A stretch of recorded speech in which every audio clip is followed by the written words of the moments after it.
Bonjour à tous, bienvenue sur cette nouvelle édition des Chroniques Mention pour l'entrepreneur.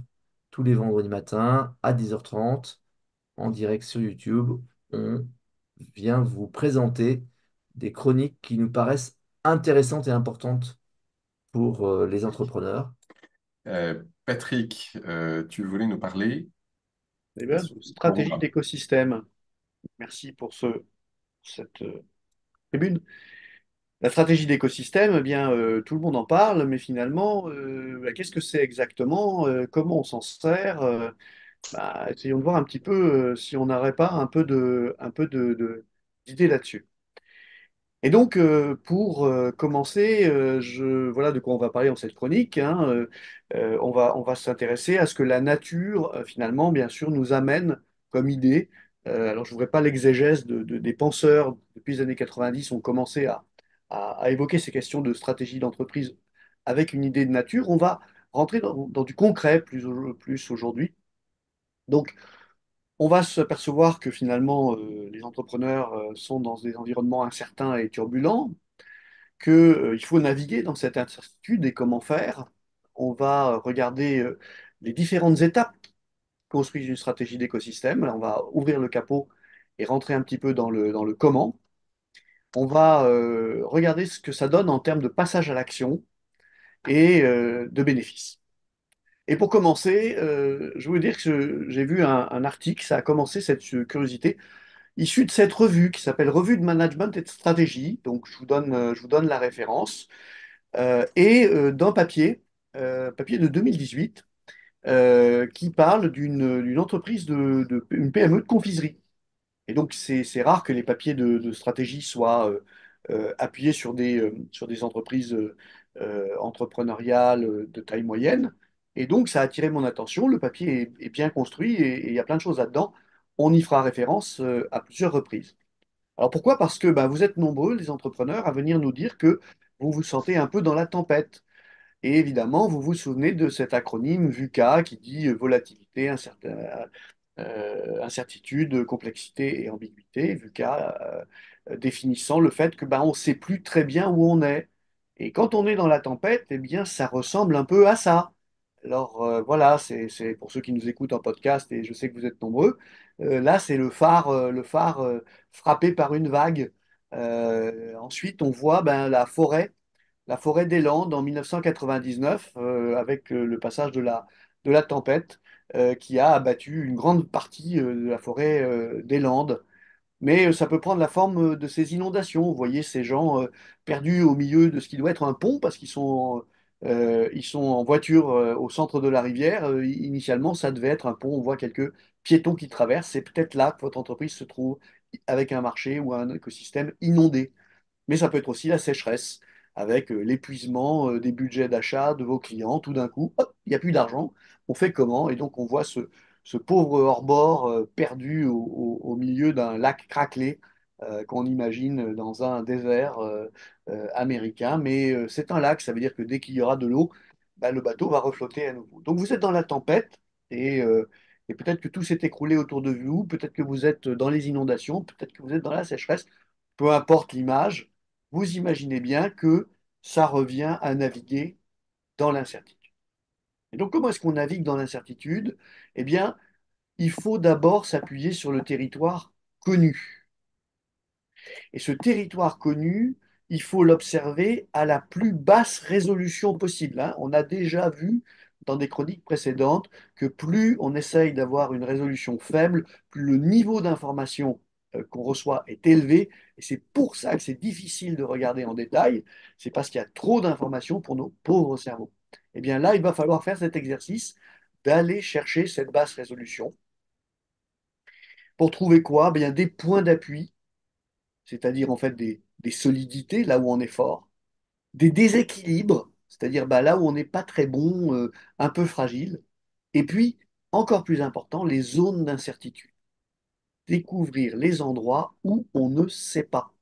Parce que quand on ne sait pas, eh bien, on peut se dire, tiens, je vais aller explorer là-bas.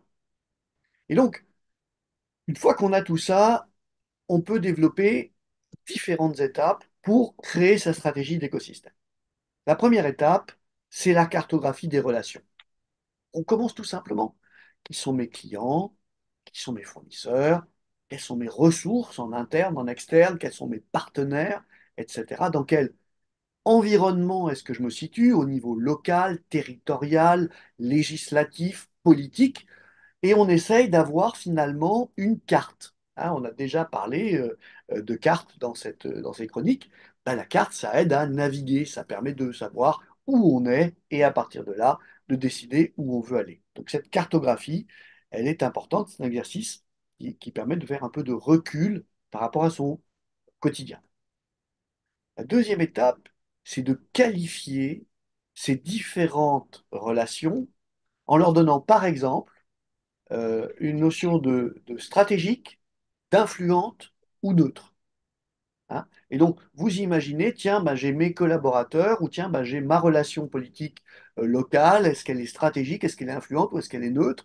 Et à chaque fois, on va qualifier comme ça chacune des relations qu'on a tracées dans le début de la cartographie. Et puis, on va hiérarchiser, c'est-à-dire qu'on va essayer de donner de l'importance. Et là, il y a une technique qui est développée dans l'article que je vous mentionnais, qui est assez bien faite. On peut commencer par ça, donc de hiérarchiser les différentes relations. Et enfin, on va mesurer l'intensité des liens. Est-ce qu'on a une bonne qualité de lien avec telle relation? Et ça va vous donner quelque chose comme ça. Donc ça, c'est tiré de l'étude. Hein, donc, il classe les parties prenantes de la PME dans sept catégories: incontournable, dangereuse, demandeuse, dominante, dépendante, discrétionnaire et dormante. Hein. Et un petit exemple, donc, par exemple, les consommateurs, c'est un écosystème de demande. La note qu'ils ont donnée comme pouvoir, c'est 3, légitimité, c'est 3, urgence, c'est 3, et influence, c'est 9. Intéressant. Typologie, c'est incontournable. Hiérarchisation, premier rang. Et la liste descend. Vous allez voir qu'ils ont trouvé une vingtaine de typologies de relations et qu'à chacune de ces typologies, chacune de ces relations, ils les ont classées. À quoi ça sert? Parce que d'un coup, on se dit, voilà, mais ça fait beaucoup de travail tout ça. Hein, pas se leurrer, hein, ça prend juste quelques heures. Bon. Eh bien, ça permet de passer à l'action. Et c'est quoi le passage à l'action? C'est d'abord mesurer que tous les efforts qu'on fait sont insuffisamment ou mal ciblés. Je vous donne un exemple dans quelques instants. C'est également réallouer ses ressources, puisqu'une fois qu'on a compris qu'on a mal ciblé son action, eh bien, on peut s'occuper mieux des parties prenantes à forte influence, mais pour lesquelles on aurait un faible lien aujourd'hui, ce qui est une erreur. Avoir un faible lien avec une partie prenante très influente, ça veut dire que vous ne faites pas le job. Ça veut dire que vous vous occupez plutôt de parties prenantes moins influentes, d'accord, en y allouant des ressources, au détriment de quelque chose qui a beaucoup d'influence potentielle. Et donc voilà le petit graphique, qui est finalement le cœur de cette présentation. Alors je vais le décrire. Donc sur l'axe vertical, on a le niveau d'influence de la partie prenante de 0 à 10. Et sur l'axe horizontal, on a l'intensité du lien de 0 à sans doute 8 ou 7. Et ça crée trois zones. Une zone blanche, une zone médiane, où les gens sont à la fois finalement moyennement influents et où on s'en occupe moyennement. Une zone bleue, où on voit plein de gens dont on s'occupe beaucoup, alors qu'ils sont peu influents. C'est ce que je décrivais dans la slide d'avant. On a par habitude, par simplicité, par tradition, on s'occupe beaucoup de ces parties prenantes qui ont qu'une influence finalement assez limitée. Et regardez dans le carré rose, en haut à gauche, c'est tous les gens très influents et on n'a quasiment aucune action dans cette zone de la cartographie. Et là, tout l'outil devient évident. Ça veut dire que le temps passé en bas à droite, on va le réorienter en haut à gauche. Et alors, c'est simple à dire, encore mieux, c'est simple à faire. Et donc, quels sont les bénéfices de cette réallocation de vos efforts vers la partie de l'écosystème que vous négligiez alors qu'elle est importante, eh bien, vous avez un accès à l'information pertinente. Hein, c'est ça que permet la relation. Elle permet à l'information de venir vers vous et donc d'avoir finalement une compréhension de votre écosystème et de son évolution. Elle vous permet de découvrir des alliés que vous n'aviez pas envisagés, des alliés possibles, potentiels.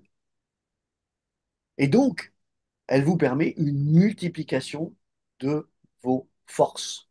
Autrement dit, avec la même énergie, et quand on est entrepreneur, on n'a pas un budget illimité et des ressources humaines illimitées, il faut choisir.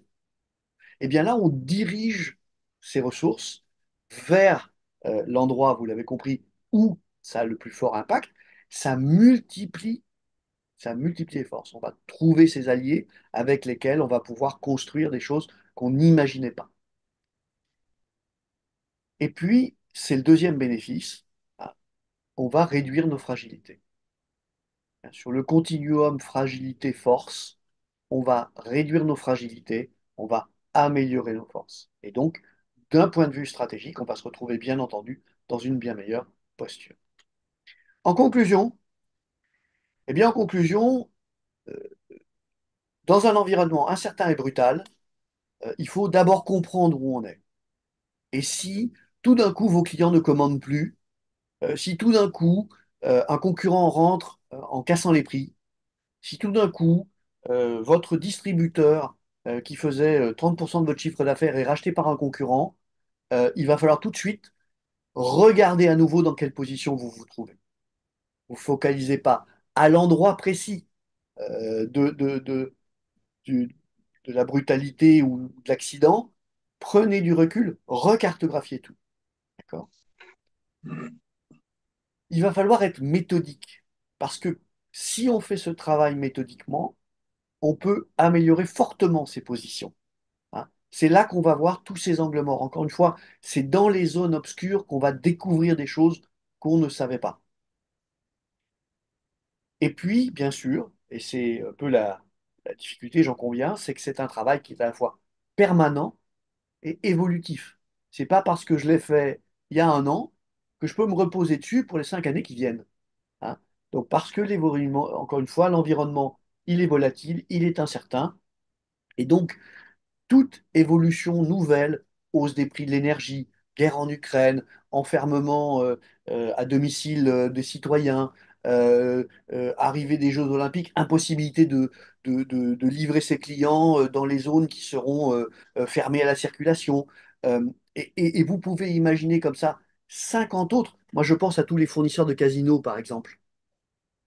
Bah, Casino a fait faillite. Qui imaginait que Casino allait faire faillite? Bah oui, on en parlait depuis longtemps, mais tout d'un coup, c'est brutal, ça arrive. Imaginez le désarroi des partenaires d'Atos. Atos est dans la tourmente. Est-ce qu'on va renouveler notre contrat de collaboration avec Atos?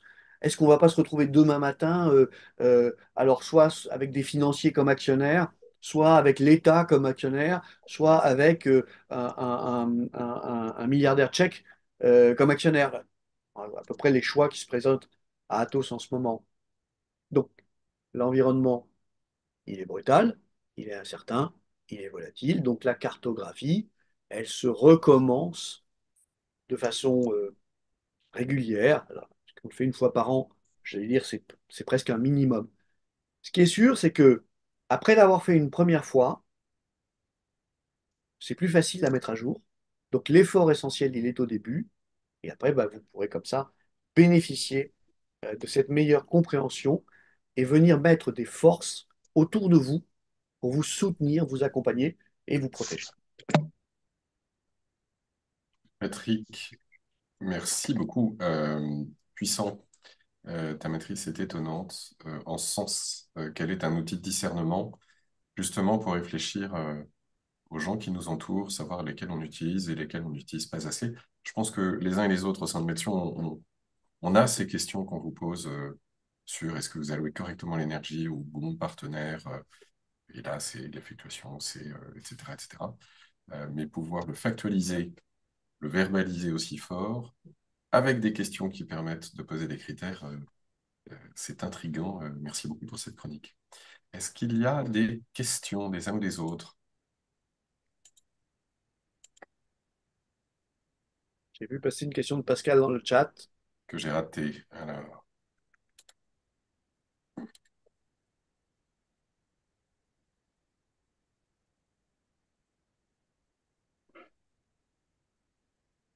Question de Frédéric. oui. Alors, On écoute, a d'abord un remerciement de Frédéric, hein, qui n'imaginait pas qu'une petite entreprise qui fabriquait des rousquilles catalanes puisse servir d'exemple. Euh, et du coup, Frédéric, à juste titre, pose la question, avez-vous fait cette maîtresse chez Messiaen et l'avez-vous révisée? Ça, c'est une super alors, question. pour nous-mêmes, non, mais on pourrait, et ça serait certainement un exercice fort intéressant.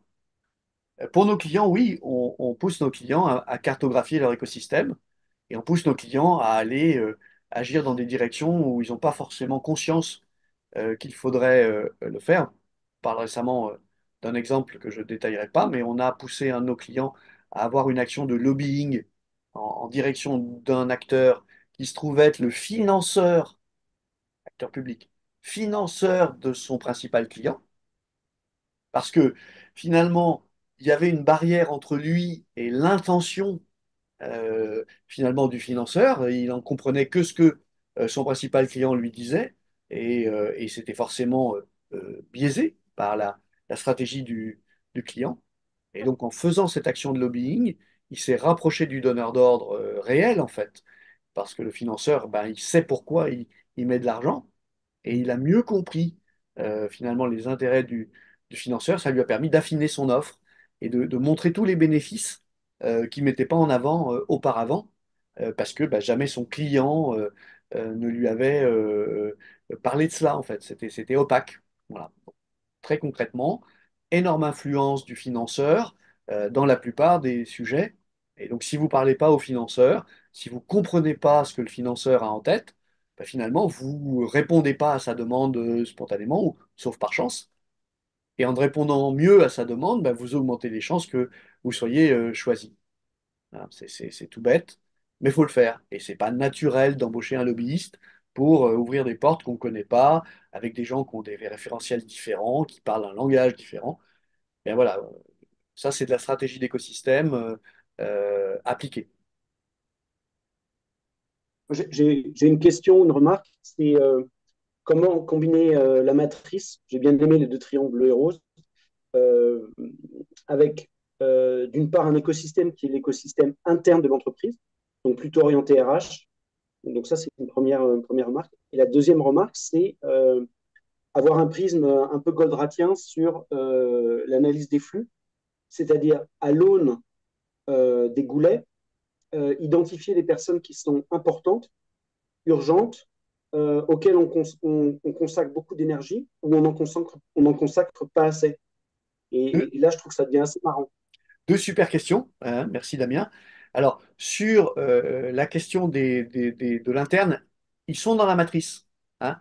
On a listé les partenaires, les clients, les fournisseurs et aussi les ressources internes et externes. Et donc, ils sont dans la matrice. Et on voit appliquer la même grille, hein. Est-ce qu'elles sont euh, affluentes? Est-ce qu'elles sont,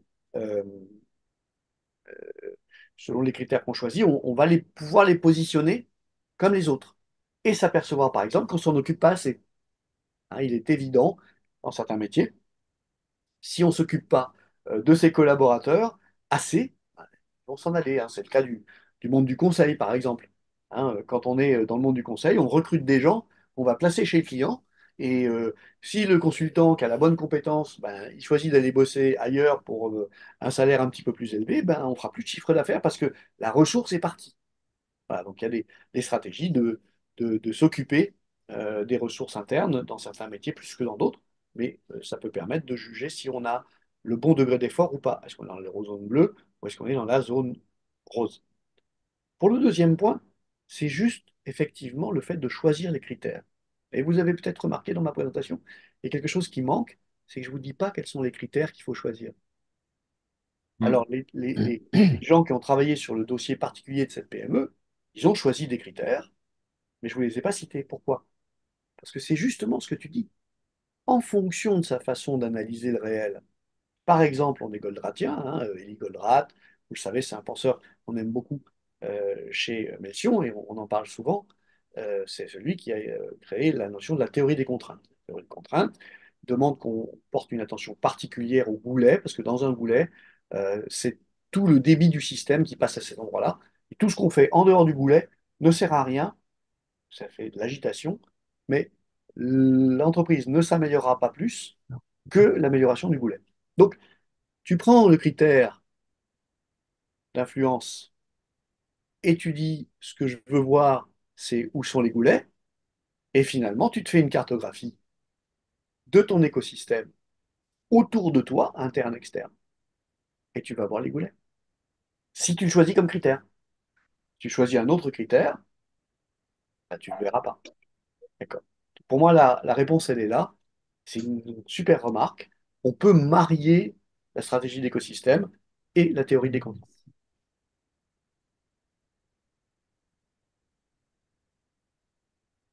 Une petite question, Patrick. J'ai trouvé l'approche très intéressante, très éclairante, et je me rends compte que dans une de mes sociétés, bah, je n'accordais pas suffisamment d'importance et d'intérêt à mes clients, aussi bête que ça puisse paraître. Ce ne sera pas le Bon, premier, ce ne sera pas le dernier, hein. ouais, ouais. Et je me dis simplement, bon, le modèle est assez sophistiqué. Est-ce que pour des entrepreneurs, ils sont peut-être moins loin encore. Elle ne pourrait pas être simplifiée. Moi, j'aime beaucoup les deux axes, hein. En gros, l'intensité de la relation et de l'attention, d'une part, et ensuite, dans quelle mesure la relation est critique, stratégique, plus ou moins ou pas. Et donc déjà, rien que ces deux axes sont extrêmement éclairants. Par rapport, voilà, si je dois avoir une réserve, je suis moins convaincu par la catégorisation des demandeurs, etc., etc., qui peut ajouter à partir d'un certain niveau de développement de l'entreprise et un certain niveau aussi du nombre de parties prenantes dans l'entreprise, où ce degré de détail devient intéressant. Voilà. Tu as parfaitement raison. Juste pour dire que même si on veut simplifier, il faut quand même faire le job de lister tout le monde et de les mettre dans un tableau Excel. Oui. Et donc, une fois qu'on a fait le tableau Excel avec la liste de tout le monde, choisir trois critères et donner ABCD, une étoile, et puis une à trois étoiles et un, deux, trois, par exemple, sur trois critères, tu vois, Mhm. ça te permet de juger ensuite de l'importance. Et parce que il va falloir construire cet axe d'importance. Sinon, si tu le fais, ma crainte, disons que si tu le fais un peu à la main, comme ça, au pied levé, en discutant juste un peu pendant une heure ou deux, tout est important, tout est stratégique, tout est goulet. Et, et donc, à un moment, il faut euh, aller plus loin parce que de toute façon, tu n'as pas assez de ressources pour mettre tous les potentiomètres au taquet dans toutes tes actions, dans toutes tes directions. Tu vois, donc, même une très grande armée comme l'armée américaine, pour revenir à la stratégie militaire, elle ne peut intervenir que dans deux fronts simultanément. Eh ben, c'est déjà énorme. C'est probablement la seule armée au monde qui est capable de se projeter air, terre, mer dans deux Mhm. théâtres à forte intensité. Il n'y a pas d'autres sur la planète en ce moment. Pour autant, il ne peut pas en faire trois, hein. Donc, pour un entrepreneur, c'est encore pire. Il n'a pas les dizaines de milliards d'euros, les centaines de milliards d'euros annuellement de budget à déployer. Donc, il faut choisir. Choisir, c'est abandonner. Donc, qu'est-ce que je laisse? Là, c'est intéressant. Dans le cas du triangle bleu, le président de la société était membre d'un groupement. Il était même président du groupement. Et ils se sont aperçus qu'en fait, il était dans la zone bleue, ce groupement. C'est-à-dire dans la zone où on avait une forte intensité du lien. Bah oui, tu présides un groupe d'acteurs, bah, c'est quand même très, très impliqué. Mais il fait une faible importance stratégique. Eh bien, il a transmis son mandat doucement, hein. En un an et demi, il a choisi un successeur, il a proposé un successeur, il a, il a dit qu'il aurait moins de temps dans le futur. Pourquoi? Pour s'occuper de choses qu'il ne faisait pas et qui étaient beaucoup plus importantes. Voilà, donc, il y a un côté quand même, évidemment, un peu contre-intuitif, sinon tu vas trouver que tu fais tout bien, mais en fait, c'est pas vrai, hein. Voilà. Je sais pas si ça répond à la Merci. question, mais c'est un peu une... ne pas faire le job, bah, c'est avoir une semi-réponse, quoi.